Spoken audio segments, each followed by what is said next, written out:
Jadi pada kesempatan kali ini saya akan menjelaskan mengenai resume PPAK Universitas dari hari pertama dan hari kedua. Dan yang pertama yaitu saya akan menjelaskan mengenai resume hari pertama. Peserta PPAK diikuti oleh mahasiswa baru sebanyak 3.794 orang dan angkatan 2020 yang belum lulus PPAK tahun lalu sebanyak 43 orang.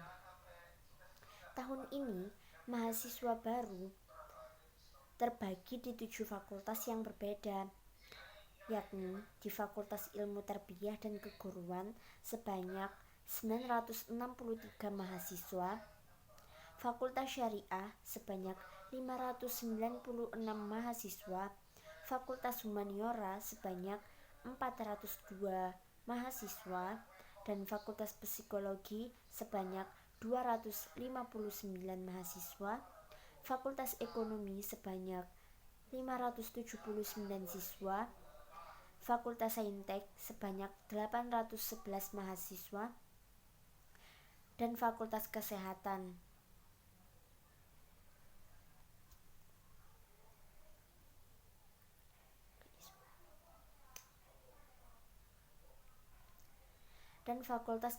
dan Ilmu Kedokteran sebanyak 180 mahasiswa. Akademik pemateri pertama oleh Wakil Rektor UIN Malang. UIN Maulana Malik Ibrahim Malang terdiri dari 7 fakultas, ada psikologi, ada humaniora, ada syariah, ada ekonomi, ada saintek, dan ada tarbiyah. Kini UIN Maliki sedang berada di tahap pengakuan internasional dan reputasi internasional. Oleh karena itu, UIN Maliki sedang memperbanyak event internasional, mahasiswa abroad, program studi internasional, dan lain-lain.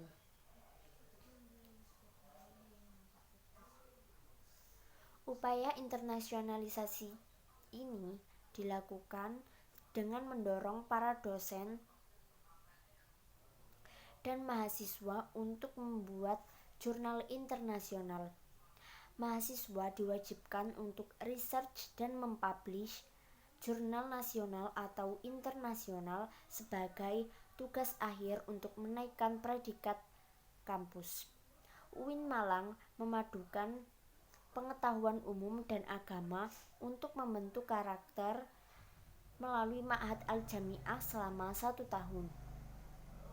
UIN Maliki juga memiliki beberapa fasilitas yang menaungi mahasiswa seperti lembaga bahasa di mana ada bahasa Inggris, Arab, Mandarin, dan lain-lain.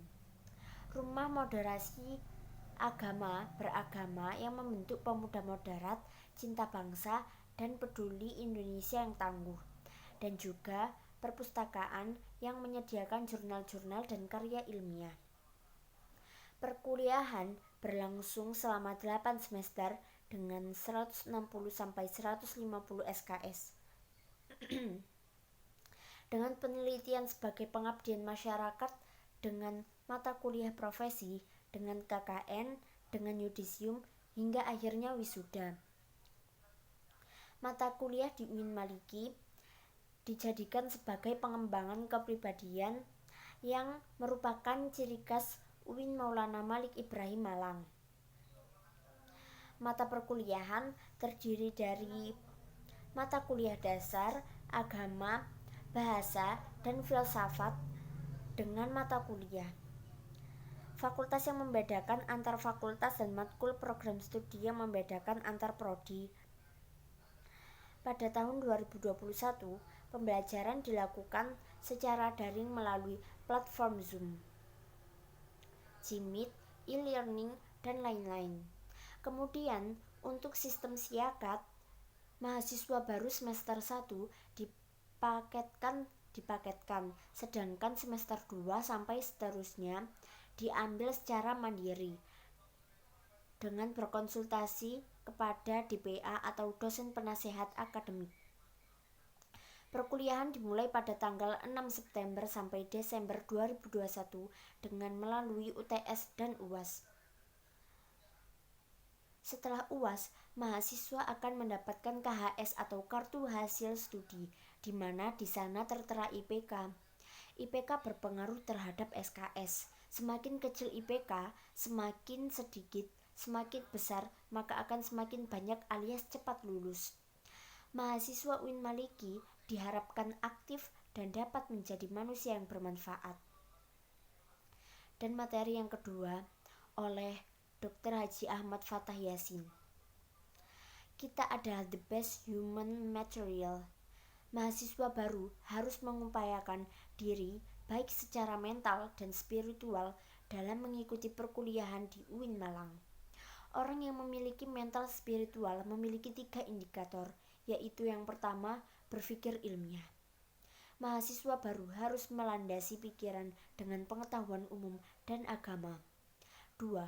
Berperilaku islami dengan cara tampil dengan style khas UIN Malang, yakni berpakaian islami dan tidak berambut gondrong serta berbicara sopan. Ketiga, menjadi mahasiswa yang kreatif dan terampil dalam bermasyarakat. UKM adalah wadah untuk memenuhi bakat mahasiswa. Jika akan lulus, mahasiswa dituntut untuk mengumpulkan SKKM atau Satuan Kredit Kegiatan Mahasiswa yang akan dituangkan di SKPII atau Surat Keterangan Pendamping Ijazah.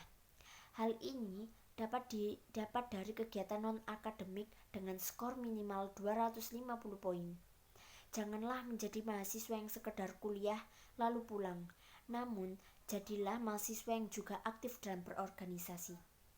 Kampus menyediakan beasiswa berupa prestasi akademik maupun prestasi non-akademik. Jika ingin menyampaikan aspirasi, mahasiswa bisa menyampaikannya melalui SEMA atau DEMA atau HMPS atau HMJ. UIN Maliki juga memiliki akselerasi, jadi saat semester 7 diperbolehkan mengambil S2, namun dengan syarat dan seleksi yang cukup ketat. Lulusan UIN Malang tidak hanya sekedar menjadi ustadz atau ahli agama, tetapi juga bisa menjadi lainnya. Kita harus bangga menjadi mahasiswa UIN, karena di universitas ini kita tidak hanya diajarkan ilmu pengetahuan, namun kita juga diajarkan ilmu agama. Kini Indonesia masih pandemi. Kini Kota Malang levelnya sudah turun dari level 4 menjadi level 3. Jika vaksinasi terus digalakkan, maka hal ini akan segera membentuk herd immunity yang akan segera menyelesaikan masalah corona ini. Resum hari kedua. Dewan Eksekutif Mahasiswa.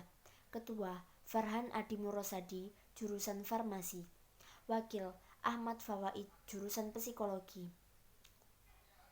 DEMA merupakan organisasi intrakampus atau OMIK yang merupakan lembaga eksekutif mahasiswa di level universitas. Fungsi DEMA sebagai pelaksana program organisasi kemahasiswaan, sebagai lembaga yang mengkoordinasi dan menginstruksikan pelaksanaan kegiatan kemahasiswaan di tingkat universitas. Tugas DEMA melaksanakan program kerja organisasi yang sudah disepakati Senat Mahasiswa atau SEMA Universitas, mengkomunikasikan dan menginformasikan kegiatan kemahasiswaan di tingkat universitas, melaksanakan koordinasi dan sinkronisasi kegiatan kemahasiswaan. SEMA, Senat Mahasiswa. Ketua Muhammad Adi Faroni. SEMA merupakan organisasi mahasiswa UIN Malang yang berperan sebagai lembaga legislatif yang mengordinasi DEMA, UKM, dan HMJ. Fungsi SEMA, advokasi, legislasi, pengawasan, penganggaran. Membantu mahasiswa dalam segala masalah untuk disampaikan kepada pihak terkait. Tugas SEMA: 1. Mengawasi dan mengontrol DEMA universitas. 2. Memberikan persetujuan setiap kegiatan yang akan dilaksanakan oleh DEMA universitas. 3. Memberikan pengesahan setiap laporan pertanggungjawaban setelah selesai agenda tersebut. 4. Memfasilitasi aspirasi mahasiswa UIN Malang dan menyalurkannya kepada pihak-pihak yang bersangkutan. 5. mengawasi setiap kebijakan dan keputusan yang diambil oleh Dema Universitas. 6. Merancang dan menetapkan peraturan organisasi di UIN Malang. 7. Mengesahkan peraturan Dema Universitas. 8. Menjadi mitra kerja Dema Universitas dalam melaksanakan kebijakan organisasi kemahasiswaan. Wewenang Sema. 1. Membentuk UU yang dibahas dengan Presiden Mahasiswa untuk mendapatkan persetujuan bersama. 2. Menampung dan mempertimbangkan segala aspirasi mahasiswa. 3. Memberikan mandat untuk pelaksanaan pemilu. 4. Mengawasi pelaksanaan hasil-hasil sidang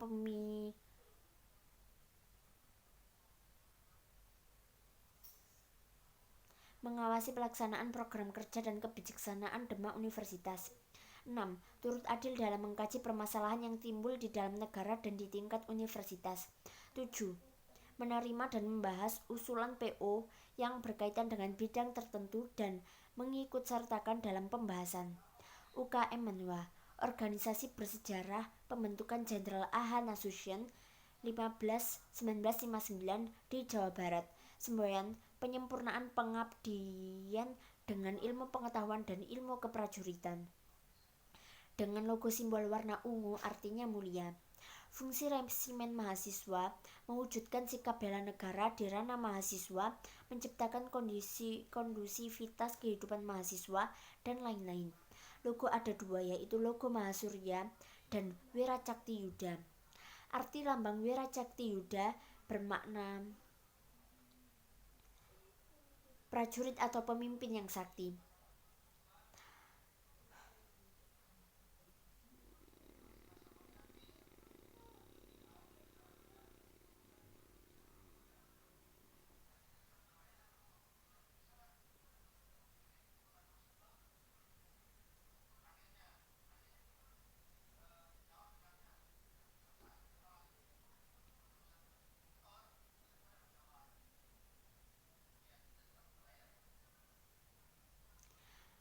Pembicara M. Hasanuddin Wahid, M. Hum, anggota DPR RI. Dosen tidur nggak dibayar kalau anggota DPR tidur dibayar. Kita sebagai rakyat ingin punya mobil, ya sudah diwakili saja sama wakil rakyat.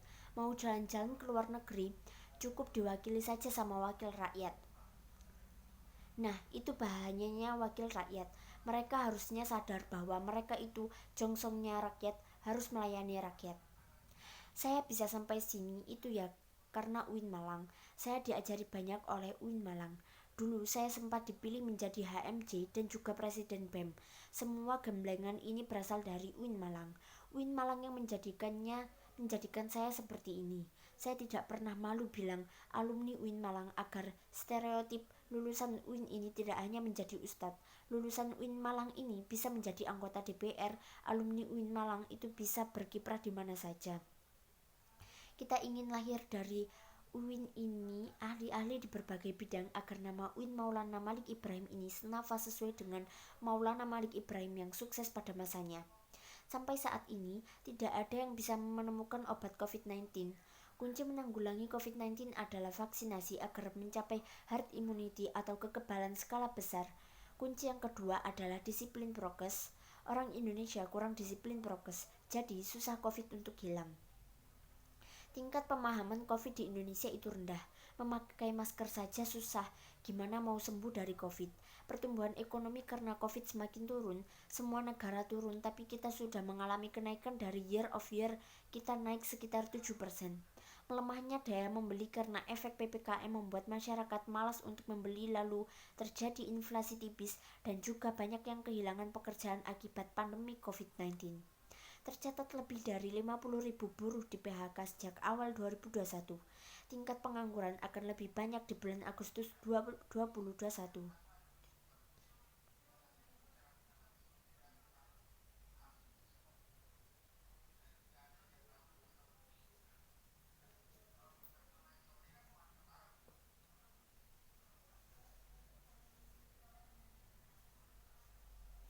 Sekarang kita berada di era digital 4.0 dan akan menuju 5.0, yaitu seperti memakai hologram. Kata pepatah, siapa yang ingin memajukan dunia, dia harus pandai IT. Barang siapa yang tidak bisa menjadi mahir dalam IT, maka akan menjadi budak dunia. 3 kekuatan pengubah dunia adalah kemajuan teknologi, agama, pasar. Peran dan peluang UIN. Arus utama pengembangan teknologi digital, link dan match dengan sektor industri, menjadi kekuatan sosio-teknopreneur, epicentrum ajaran agama inklusif. Cara bekerja pada masa depan adalah munculnya jenis pekerjaan baru akibat digitalisasi dan otomatisasi. Cara menjadi generasi unggul yaitu yang pertama, keagungan moral dan spiritual. Yang kedua, gandrung ilmu pengetahuan. Yang ketiga, memiliki digital quotient. Dan yang terakhir yaitu kesolehan atau peduli sosial. Barang siapa yang mau kuasai dunia, harus dengan ilmu. Mau kuasai akhirat, harus dengan ilmu. Kalau mau keduanya, maka kuasailah dengan ilmu. Kita harus mempunyai kecerdasan emosional, tidak hanya kecerdasan digital. Jadi, mahasiswa UIN Malang harus punya 2 arus besar, adalah Sunni dan Syi'i Islam. Social labeling seperti Islam, liberal, sekuler, pragmatis, modernis, tradisionalis, fundamentalis, ekstremis, teroris. Label kontemporer adalah Islam moderat dan Islam Nusantara. Apa itu moderasi dalam Islam? Definisi moderasi. Secara etimologi, wasatiyah berarti jalan tengah atau middle path, posisi tengah berkeadilan. Secara terminologis, pemahaman praktek keagamaan yang menjunjung tinggi kesetaraan, keberagaman, toleransi dengan berpijak pada prinsip tawazun antara resiko atau logika, teks serta konteks. Dasar teologis, Al-Quran Surat Al-Baqarah ayat 143, beberapa hadis dalam Sahih Bukhari. Kenapa moderasi penting di Indonesia? Karena yang pertama yaitu karakter Islam sebagai agama rahmatan lil alamin yang menjunjung tinggi keadaban Islam dan harmoni inter dan antar pemeluk agama. Kedua, historis Islam di Indonesia. Ketiga, karakter masyarakat Indonesia yang lekat dengan kesantunan dan harmoni. Dan yang terakhir yaitu ideologi bangsa Pancasila dan moto Bhinneka Tunggal Ika. Isu-isu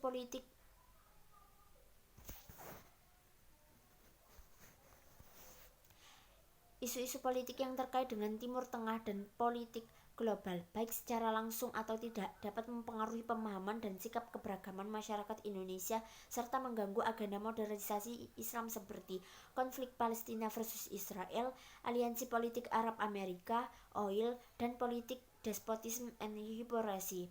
Peran mahasiswa UIN Malang. Yang pertama yaitu mahasiswa harus memerankan diri sebagai agent of change dalam menguatkan dan mendiseminasi agenda moderasi. Yang kedua, mahasiswa harus mengedepankan kepentingan kebangsaan dan keagamaan yang sesuai dengan prinsip moderasi. Dan yang terakhir yaitu mahasiswa UIN harus cerdas akademik, religius, dan berkebinekaan.